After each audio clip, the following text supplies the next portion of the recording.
कहानी the portrait of a lady को समझने वाले हैं। ये कहानी खुशवंत सिंह जी ने लिखी है, जिसमें उन्होंने अपनी दादी यानी कि ग्रैंड मदर के साथ अपने इमोशनल बॉन्ड को शेयर किया है।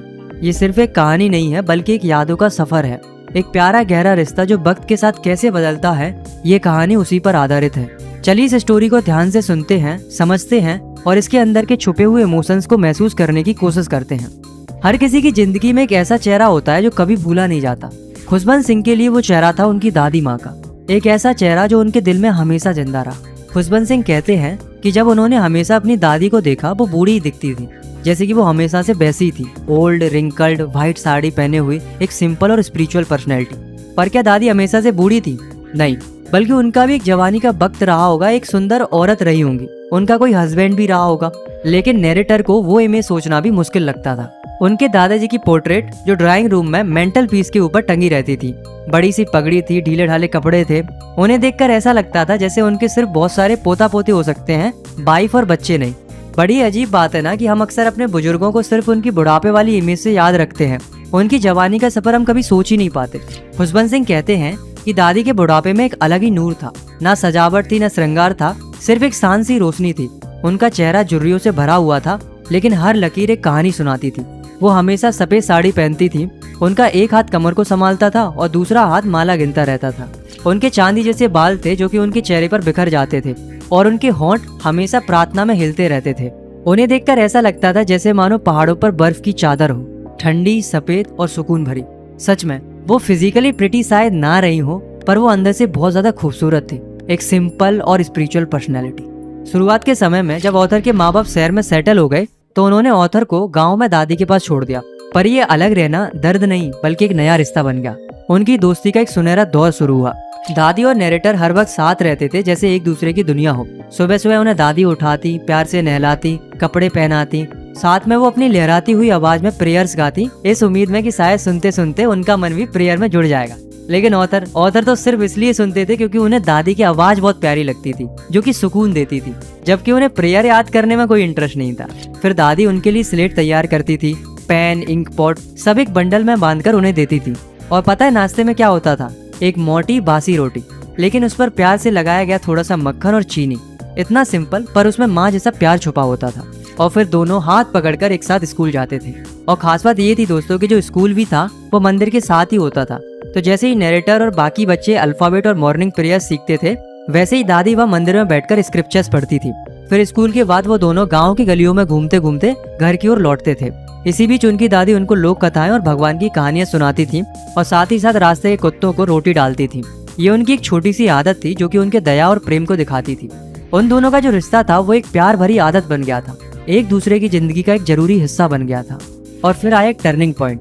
जब नैरेटर के पेरेंट्स सिटी में अच्छे से सेटल हो गए, तो उन्होंने दादी और नैरेटर को भी शहर बुला लिया। और ये उनकी फ्रेंडशिप में एक टर्निंग पॉइंट था। भले ही वो सिटी में एक ही कमरे में रहते थे, पर अब दादी नैरेटर के साथ स्कूल नहीं जा पाती थी। नैरेटर अब एक इंग्लिश स्कूल में मोटर बस से जाने लगे थे। गांव की तरफ गलियों में कुत्ते भी नहीं थे जिन्हें दादी रोटी खिला सके, तो उन्होंने अपने शहर के ही घर में स्पैरोज को दाना डालना शुरू कर दिया। जैसे जैसे साल बीतते गए, नैरेटर और दादी के बीच की बातें कम होती गई। दादी अब नैरेटर की पढ़ाई में हेल्प नहीं कर पाती थी। वो इंग्लिश वर्ड्स, साइंस की बातें, Archimedes principles, law of gravity, दुनिया गोल है, ये सब उन्हें समझ नहीं आता था, और ना ही वो इसमें बिलीव करती थी। उन्हें इस बात का दुख था कि इंग्लिश स्कूल में भगवान और स्क्रिप्चर्स के बारे में कुछ नहीं सिखाया जाता। और पता है, एक दिन नैरेटर ने दादी को बताया कि अब उन्हें स्कूल में म्यूजिक लेसन्स मिल रहे हैं। सुनते ही दादी का चेहरा थोड़ा सूख सा गया, उनका मन हिल गया। उनके लिए म्यूजिक का मतलब था नाचने वाली औरतें और सड़कों के भिखारी। उनकी नजर में ये गाना बजाना शरीफ लोगों का काम नहीं था। उन्होंने कुछ कहा नहीं, पर उनकी खामोशी सब कुछ बयां कर रही थी। उस दिन के बाद उनकी बातें कम होने लगी, और जब ऑथर यूनिवर्सिटी गए तो उनका एक अलग कमरा भी हो गया। यहाँ एक इमोशनल मोमेंट है दोस्तों। सोचिए, वो जो लड़का जो दादी का सब कुछ हुआ करता था, वो अब उनसे दूर जाता जा रहा था। एक वक्त था जब दोनों एक दूसरे से जुड़े हुए थे। अब एक समय आया जब सिर्फ खामोशी बची थी।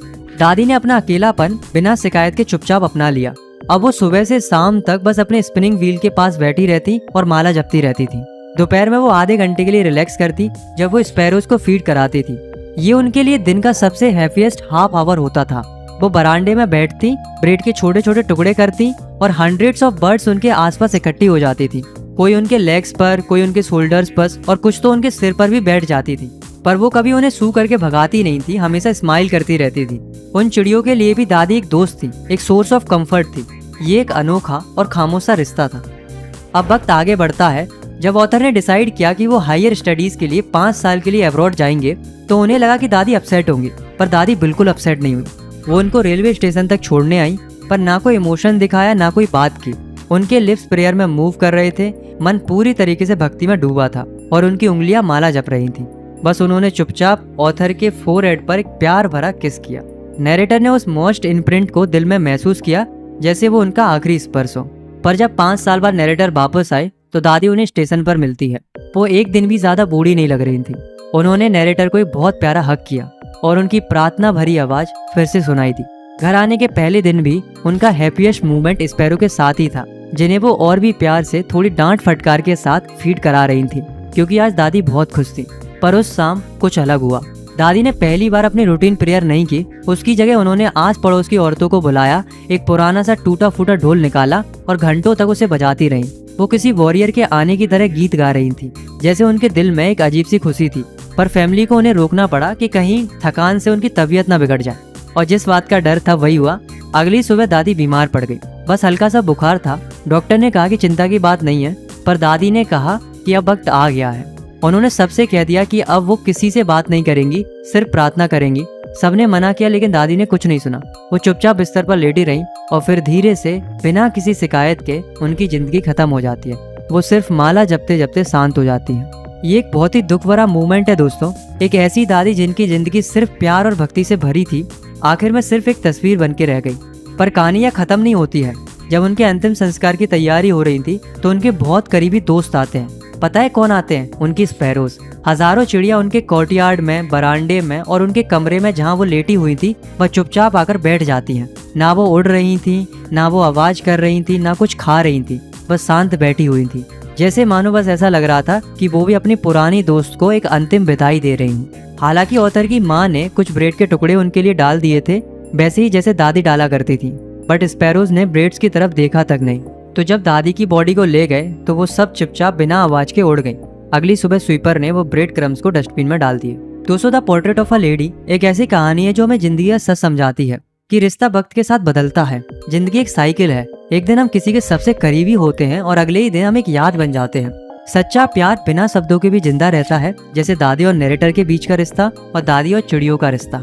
आपको ये कहानी कैसी लगी? क्या आपने भी कभी अपने ग्रैंड पेरेंट्स के साथ ऐसा कुछ महसूस किया है? कमेंट करके जरूर बताएं। अगर आपको ये एक्सप्लेनेशन पसंद आया तो आप इस वीडियो को लाइक कर सकते हो और इस चैनल को सब्सक्राइब भी कर सकते हो।